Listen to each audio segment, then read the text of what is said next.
नमस्कार, मैं हूं आपके साथ जया मिश्रा और आप देख रहे हैं देश का सबसे पहला समझाने वाला बुलेटिन चुनाव की चाल तो समझिए। हमारी नजर चुनाव की हर एक चाल पर है, तो चुनाव से जुड़ी हर एक खबर को दिखाएंगे। खबर के अंदर की एक एक चाल को भी आपको समझाएंगे। जल्दी से देख लीजिए 4 बड़ी खबरें। तेजस्वी ने क्यों खुद को बताया सीएम उम्मीदवार, लल्लन अनंत के साथ वाली तस्वीर की चुनावी चाल भी आपको समझाएंगे। समझिए कैसे चुनावी चाल में महाजाल में पवन सिंह हैं।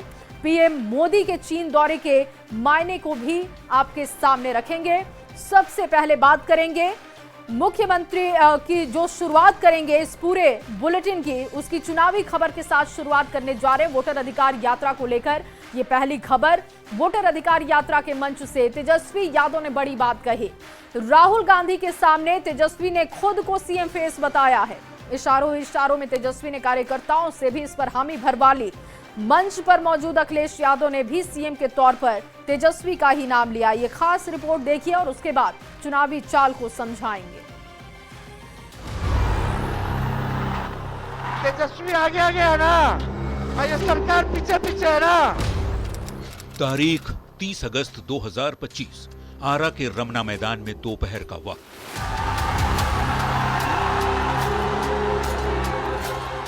वोटर अधिकार यात्रा के दौरान पूरा मैदान महागठबंधन के कार्यकर्ताओं से खचाखच भरा हुआ था और मंच पर तेजस्वी यादव के साथ थे राहुल गांधी और समाजवादी पार्टी के अध्यक्ष अखिलेश यादव। उसी दौरान मंच से तेजस्वी यादव ने एक ऐसी बात कही जिस पर राहुल गांधी और कांग्रेस पार्टी सीधे तौर पर बोलने से बच रही थी।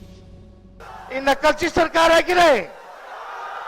नकल कर रही है कि नहीं? मेरा कर रही है ना। तेजस्वी आगे आगे है ना, और ये सरकार पीछे पीछे है ना। तो बताओ, ओरिजिनल सीएम चाहिए कि डुप्लीकेट सीएम चाहिए? राहुल गांधी के सामने तेजस्वी ने बड़ी चालाकी से अपनी बात रखी।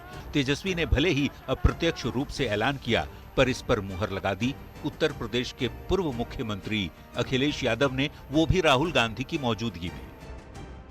उन्हें तेजस्वी ने नौकरी रोजगार देने का काम किया था। इस बार जब तेजस्वी होंगे तो बेरोजगारों का पलायन नहीं होगा, इस बार बीजेपी का पलायन होने जा रहा है। वोटर अधिकार यात्रा की शुरुआत में ही तेजस्वी ने राहुल को प्रधानमंत्री बनाने की बात कह दी थी, लेकिन राहुल गांधी तेजस्वी को सीएम बनाने के सवाल पर अब तक बच रहे थे।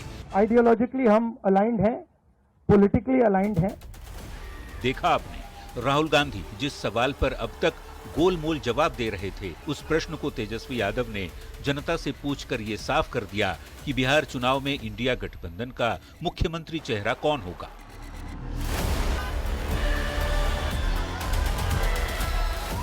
आरा संवाददाता चंदन कुमार के साथ ब्यूरो रिपोर्ट, न्यूज़ 18।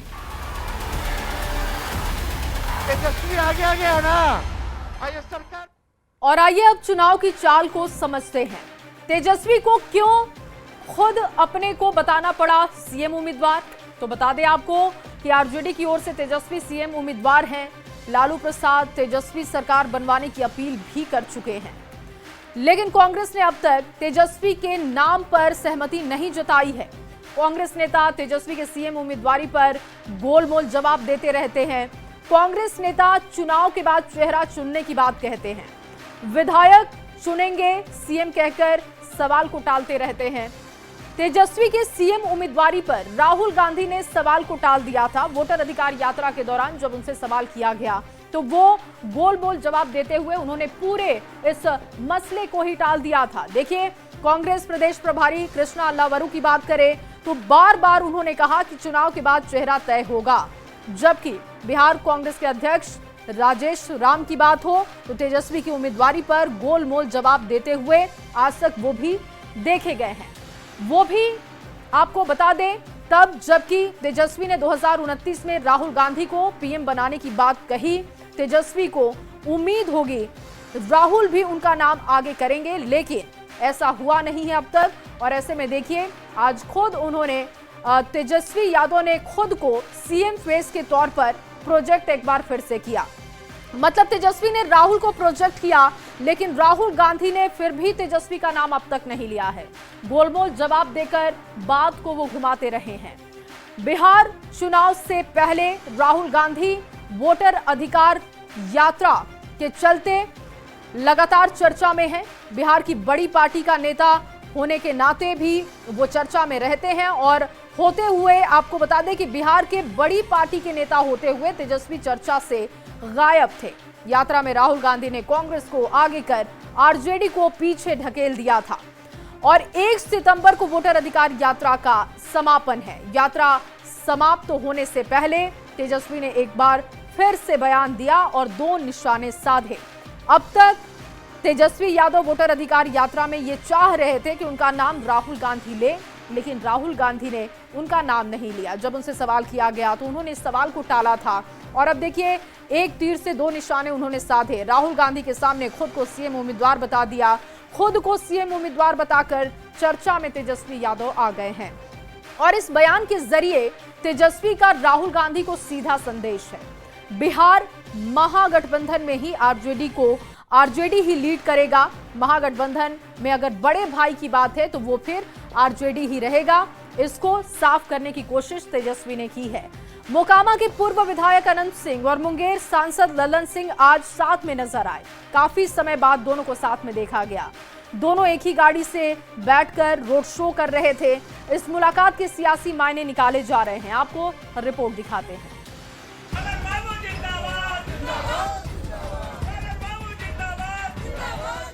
खास है ये तस्वीर और बिहार की राजनीति में इस तस्वीर की खूब चर्चा है। तारीख 30 अगस्त, दिन शनिवार, समय भोरे भोर। मुंगेर से सांसद और केंद्रीय मंत्री ललन सिंह मोकामा के पूर्व विधायक अनंत सिंह के पटना वाले आवास पर पहुंचे।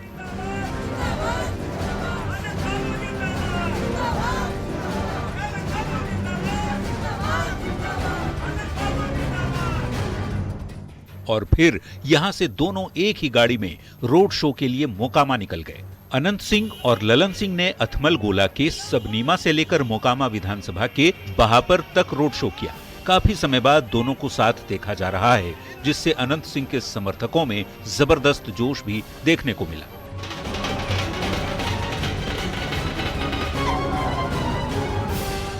गाड़ियों के काफिले के बीच ललन सिंह जिंदाबाद, अनंत सिंह जिंदाबाद के नारे लगाए गए। जहां जहां से दोनों नेताओं का काफिला गुजर रहा था, वहां वहां लोग उनके स्वागत में खड़े नजर आए।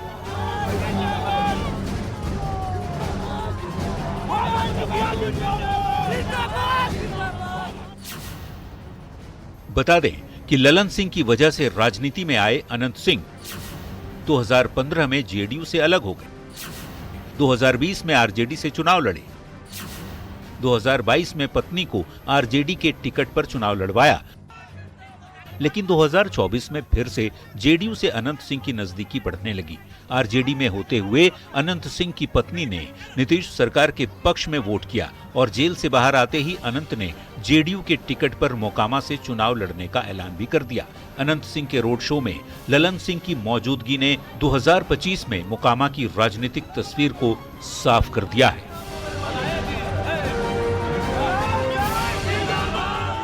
न्यूज 18 के लिए बाढ़ से अनिरुद्ध के साथ ब्यूरो रिपोर्ट।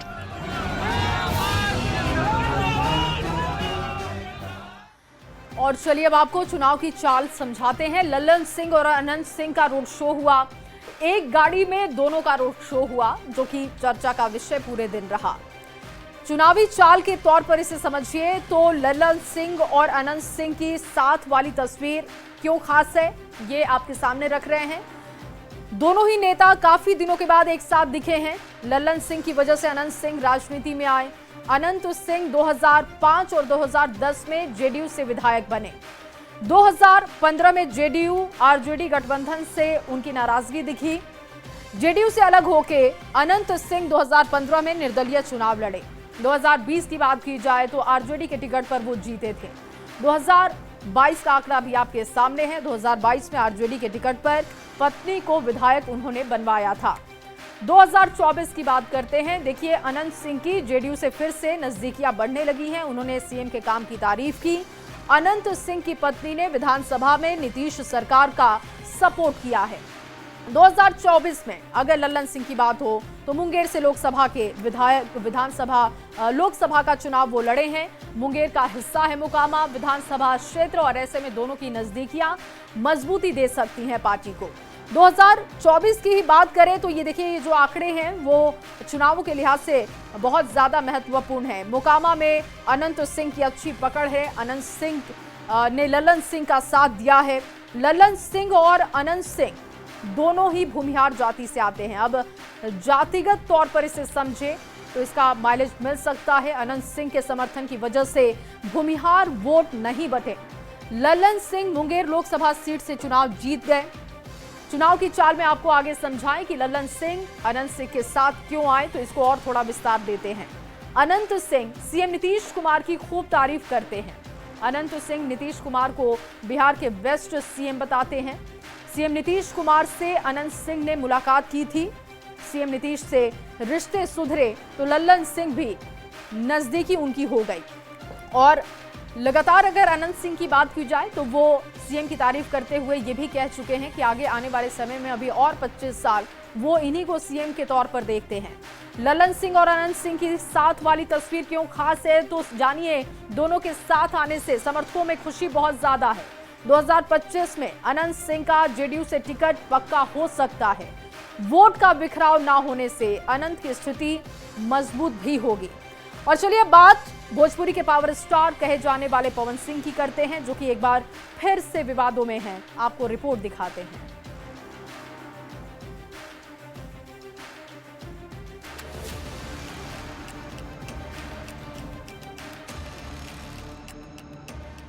पत्नी के साथ चल रहे विवाद के बीच भोजपुरी फिल्मों के स्टार पवन सिंह एक बार फिर विवादों में हैं। पवन सिंह का एक वीडियो वायरल हो रहा है जिसमें वह स्टेज पर को स्टार हीरोइन की कमर को छूते दिख रहे हैं। उनका ये मजाक करना भारी पड़ गया। वीडियो इंटरनेट पर वायरल हो गया। इधर एक्ट्रेस अंजलि राघव ने पूरे विवाद पर चुप्पी तोड़ी है। अंजलि ने कहा पवन सिंह ने उन्हें भोजपुरी म्यूजिक वीडियो में काम करने का ऑफर दिया था। गाने को प्रमोट करने के लिए लखनऊ में एक इवेंट आयोजित किया गया था, जहां पवन सिंह बीच इवेंट अंजलि की कमर में हाथ लगाते दिखे।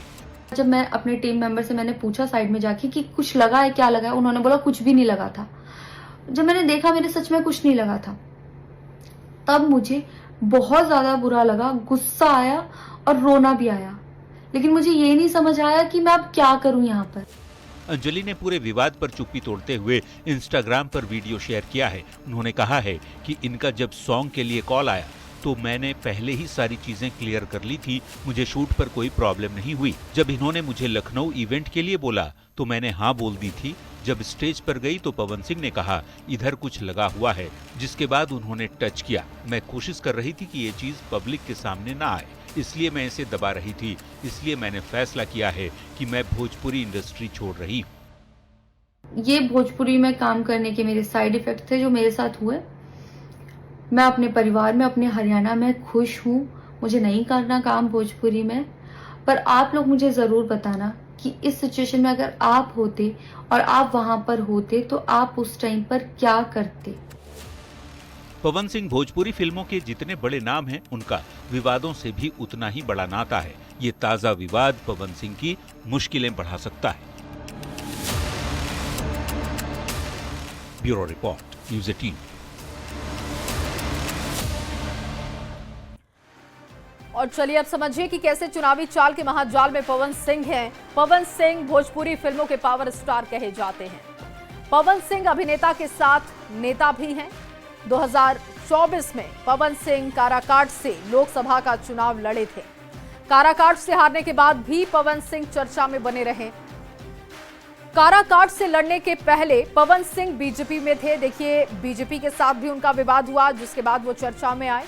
बीजेपी ने पश्चिम बंगाल की आसनसोल सीट से उनको टिकट दिया था, लेकिन टिकट मिलते ही पवन सिंह का बंगाल की महिलाओं पर गाया हुआ एक गाना वायरल हो जाता है।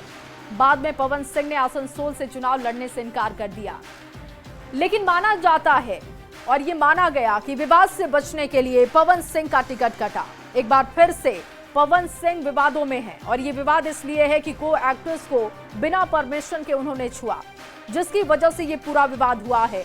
पवन सिंह के विधानसभा चुनाव लड़ने की भी चर्चा है और सवाल है कि क्या एक बार फिर पवन सिंह चुनावी चाल के महाजाल में फंस चुके हैं, क्योंकि ये तमाम बातें और विवाद उनके लिए नेगेटिव परसेप्शन सेट कर रहा है। उससे पहले उनकी पत्नी का पोस्ट जो कि लगातार वायरल हुआ, उसको लेकर भी सवाल उठाए गए।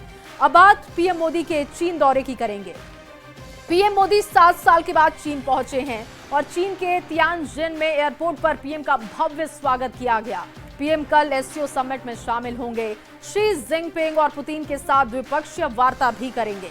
कैसे खास है एससीओ समिट और प्रधानमंत्री का चीन दौरा, इस खास रिपोर्ट में आपको दिखाते हैं।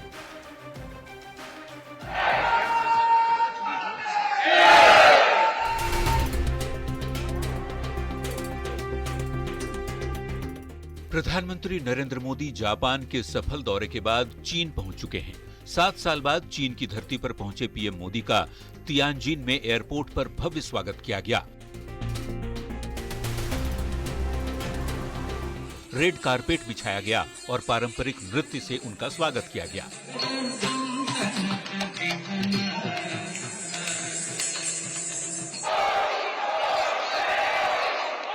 चीनी नागरिकों ने भारतीय शास्त्रीय संगीत और नृत्य कर पीएम का स्वागत किया।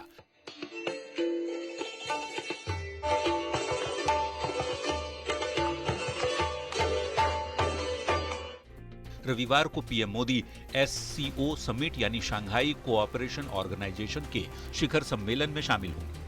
अमेरिका की सख्त टैरिफ नीतियों के बीच चीन में एक बड़ी कूटनीतिक हलचल हो रही है। पीएम मोदी चीन के राष्ट्रपति शी जिनपिंग और रूस के राष्ट्रपति व्लादिमीर पुतिन की मुलाकात होने जा रही है।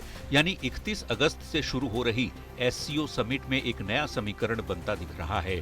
ट्रंप की सख्त टैरिफ पॉलिसी के बीच इन 3 राष्ट्रों के लिए एससीओ का मंच एक नए समीकरण का संकेत भी दे रहा है और ये संकेत ऐसे वक्त में मिल रहे हैं जब अमेरिकी राष्ट्रपति डोनाल्ड ट्रंप के टैरिफ वॉर ने भारत और चीन दोनों ही देशों पर दबाव बनाने की कोशिश की है। भारत पर 50% टैरिफ मार का असर, चीन पर कारोबारी प्रहार और रूस पर प्रतिबंधों की चुनौती, इन तीनों के सामने एक ही किरदार है, अमेरिका के राष्ट्रपति डोनाल्ड ट्रंप। लिहाजा ट्रेड वॉर के इस माहौल में 3 बड़े नेताओं का एक ही मंच पर आना किसी आम मुलाकात से कहीं ज्यादा मायने रखता है। माना जा रहा है कि यह समिट सिर्फ औपचारिकता नहीं बल्कि वैश्विक राजनीति की नई पटकथा लिखने का मंच बन सकती है। Bureau report, news 18।